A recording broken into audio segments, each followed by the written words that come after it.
विद्यार्थी मित्रांनो, आज आपण आकृती या घटकाचा अभ्यास करणार आहोत बुद्धिमत्तेमध्ये. यामध्ये प्रश्नात 4 आकृत्यापैकी 3 आकृत्यामध्ये साम्य आढळतं आणि एक आकृती विसंगत असते आणि आपल्याला ती विसंगत आकृती कोणती आहे ही ओळखायची असते. आता या वर्गीकरण घटकामध्ये आकृतीचे निरीक्षण अतिशय महत्त्वाचे असते.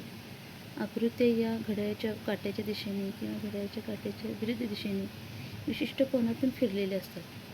आकृतीतील प्रत्येक छोटा भाग जसे बिंदू किंवा वर्तुळे, त्रिकोण, चौरस हे भाग अतिशय बारकाईने पाहणं गरजेचं असते.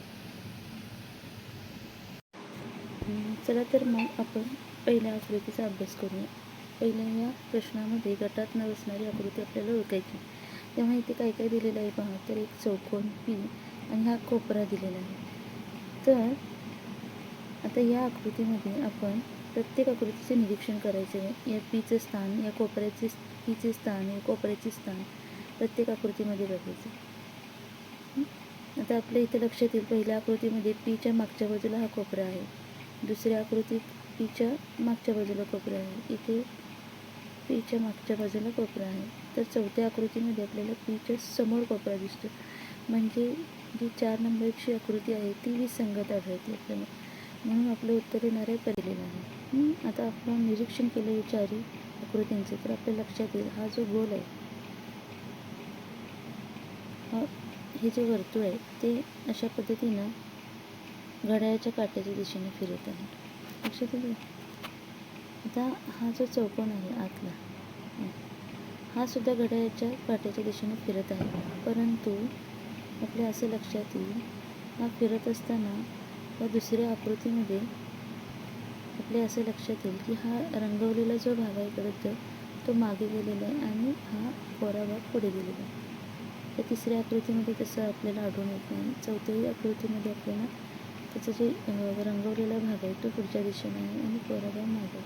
फक्त आकृती 2मध्ये आपल्याला हे विसंगत वाटते. त्यामुळे आकृती 2 ही विसंगत आकृती आहे. म्हणजे आपला पर्याय क्रमांक 2 हे बरोबर आहे.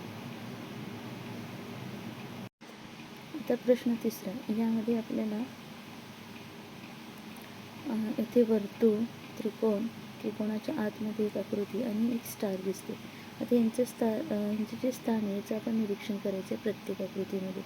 तर आपल्याला प्रत्येक आकृतीमध्ये वर्तुळ आणि त्रिकोण हे दिसत आहे. फक्त जर बदलत असेल तर हे जे स्टार आहे ते आणि त्रिकोणाच्या आतली जी आकृती आहे तिचं स्थान थोडंसं आपल्याला बदलताना दिसते.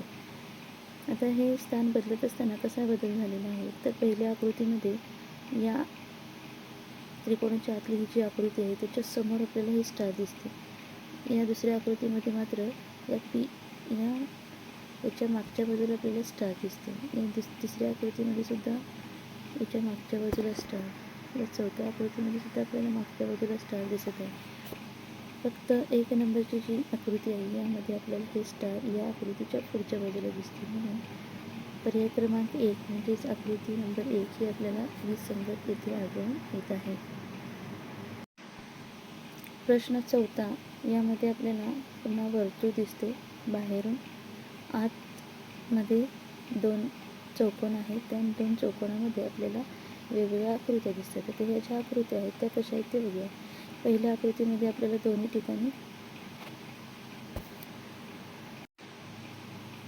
ठिकाणी आपल्याला वर्तुळ दिसते. दुसऱ्या आकृतीमध्ये या दोन्ही चौकोनामध्ये असणारी ज्या आकृत्या आहेत त्या वेगळ्या आहेत. तर तिसऱ्यामध्ये दोन्हीकडे आपल्याला त्रिकोण दिसतो.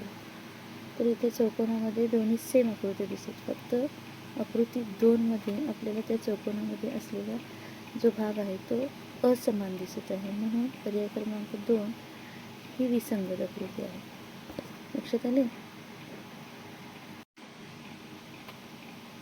आता प्रश्न 5व्यामध्ये जर आपण या 4 आकृतींचे निरीक्षण केलं तर आपल्या असे लक्षात येते की आकृती पहिल्यामध्ये असणारे हे जे पाते आहे, 1, 4, 1, 3, 4 जे पाते आहेत त्यांची दिशा, असे प्रत्येक आकृतीमध्ये जर आपण या पात्यांची दिशा बघितली तर आपल्या असं लक्षात येते की आकृती 1, आकृती 3 आणि आकृती 4मध्ये असणारी यांची दिशा, पात्यांची दिशा ही घड्याळाच्या काट्याच्या उलट्या दिशेने.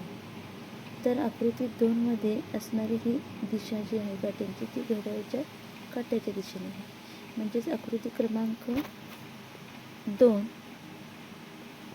ही विसंगत आकृती आहे आणि त्यामुळे आपला पर्याय असणार आहे पर्याय क्रमांक 2. अशा पद्धतीने विद्यार्थ्यांना लक्षात आले का की आपण वर्गीकरण घटकात आकृतीचं निरीक्षण अतिशय बारकाईने करणं गरजेचं आहे. आकृतीमध्ये असणारे जे काही छोटे भाग आहेत, बिंदू, वर्तुळ, त्रिकोण, चौरस, हे कशा पद्धतीनं कोणत्या विशिष्ट कोनातून फिरलेले आहेत हे आपण काळजीपूर्वक बघणं अत्यंत आवश्यक आहे.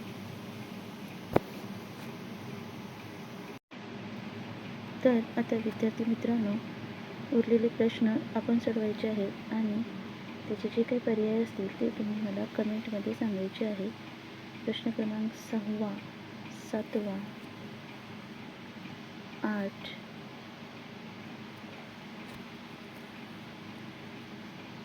9,